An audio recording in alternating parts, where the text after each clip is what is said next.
আসসালামু আলাইকুম।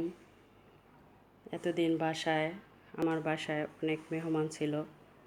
এখন আমি বাসাটাকে সুন্দরভাবে গুছিয়ে নিচ্ছি এবং আপনাদের ভাইয়ের সমস্ত জামা কাপড় আমি ইস্ত্রি করে রেখে যাচ্ছি।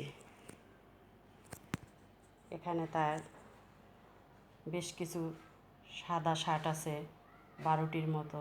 এগুলো আমি এখন এখানে রেখে যাব ইস্ত্রি করে। এই যে ইস্ত্রির কাজ চলছে, আমি নিজ হাতে তার সমস্ত শার্টগুলো গুছিয়ে রেখে যাচ্ছি এবং সেই সাথে তার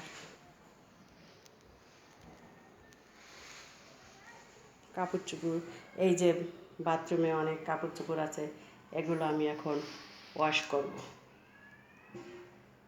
সুন্দরভাবে ধুয়ে নেব। ধুয়ে আমি তার সব কিছু গুছিয়ে রেখে যাব।